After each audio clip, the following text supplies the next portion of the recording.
Okay, some poses for lower back pain.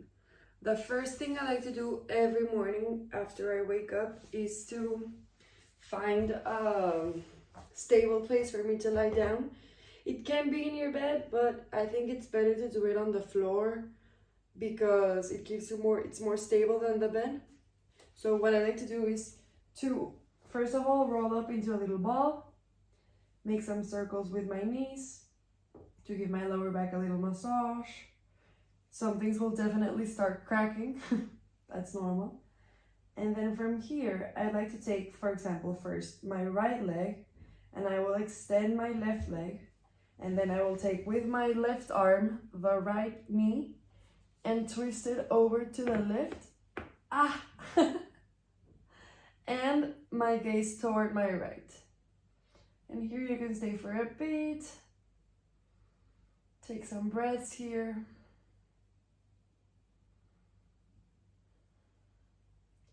To keep it quick, I'm just gonna do it quickly, but you can stay here for as long as you want. And now, if you want to relieve the lower back pain, you want your knee to be as close to the ground as possible. But if you want to work more in your upper back, you want your shoulder to be as close to the floor as possible. So you can play around with that. And then you go back to center.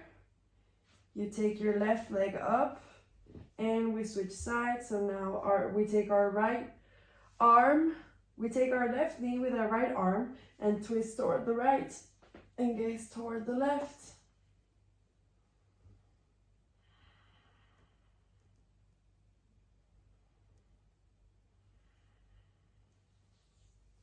We go back to center.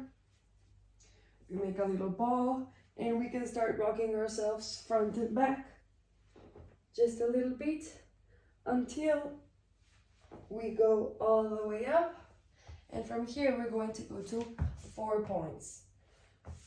You want your shoulders to be right on top of your wrists and your knees right on top, beneath your hips.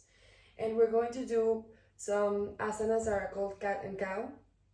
So in the cat, you will round up all of your back and you will look towards your belly button.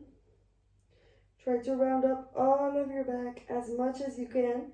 And then in cow, you're going to drop your belly and your chest toward the floor and you will arch your back, look up. Now you might think that this pose is not the greatest for your back, but it actually is because it strengthens your muscles and it also releases the discs. So it helps for the pain. Of course, if it starts pinching or something, just stop it right there and try to make it more lightly. But you can do several of these. So we do cow and then we round up. I like to exhale when I round and inhale when I arch. Inhale here and exhale, contract all the way up. Inhale, you can do 5 of these or more or less, however you want. And your shoulders, you want them to be apart from your ears. Up here, exhale. And now from here, you're going to put your toes on the mat or on the floor. And you're going to raise up your hips to the top in a downward facing dog. This one you can keep your knees a little bit bent if you like it because it's a bit tough on the thighs, but it's good for your back. You can stay here. What I really like to do is to bend a little bit more, turn my heels to either side and try to go back. You can feel the stretch right here. It's super nice. And then switch sides, so you go up and you turn the other way. Always on the exhale, you go deeper. Inhale up, exhale to the other side. Inhale back to center, exhale back. Again, how many repetitions you want. And then you're going to go straight to seating position. However you want to get there, that's completely fine. I like to start with a little bit of butterfly, try to go towards the front, but this is completely unnecessary if for the lower back pain, it's just for stretching.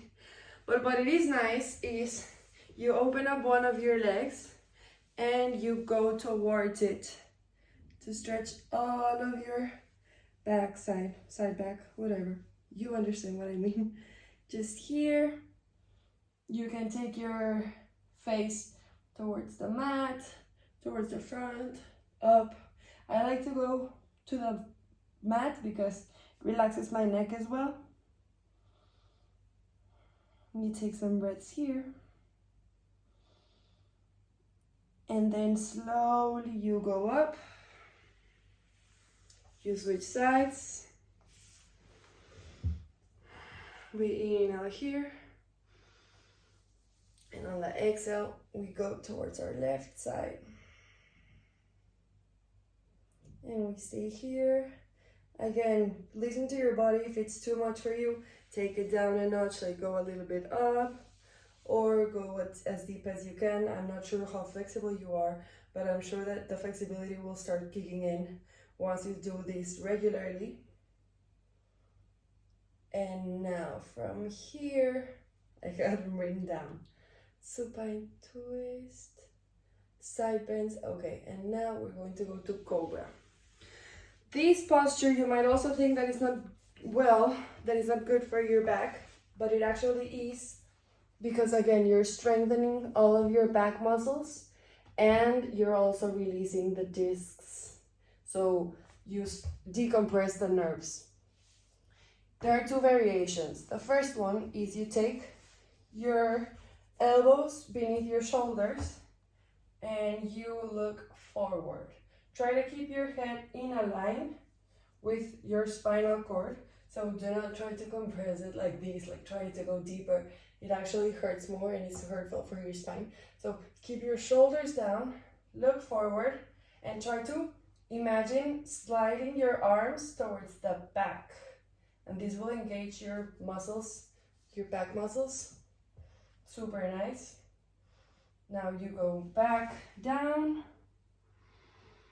And the other option is to put your hands beside your shoulders or right beneath them. And we go up to cobra. This, you can take it as deep as you want. You can stay here, for example. Again, shoulders down, facing forward. Inhale here. And you exhale down. We inhale up.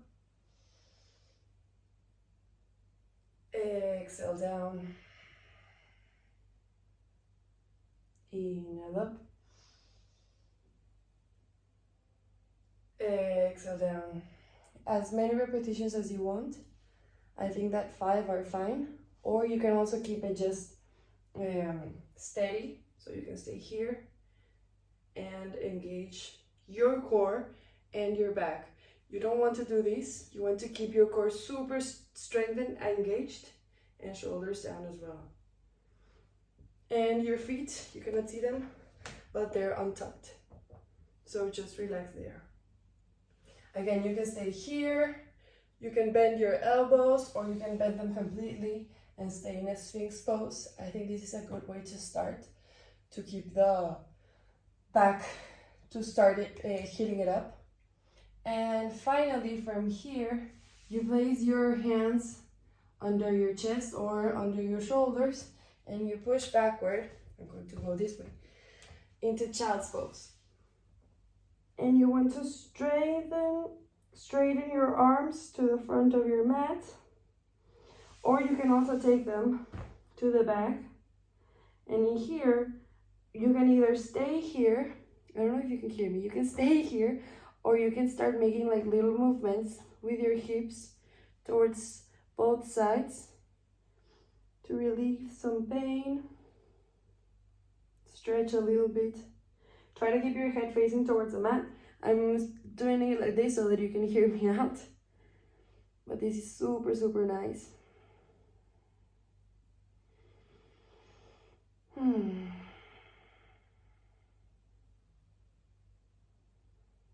I'm relaxed now. And here you can stay as long as you want. Child's pose is super nice.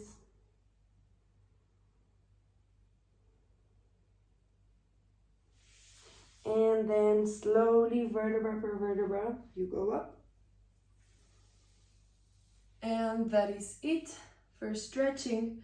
Another thing that I recommend for lower back pain is strengthening your core. Not only the back, but also your core, because sometimes we like let loose and all of our weight goes to the back, which can be hurtful. So by engaging our core and walking or standing or sitting with our core engaged, it'll make the weight distribute equally between the front of our body and the back of our body.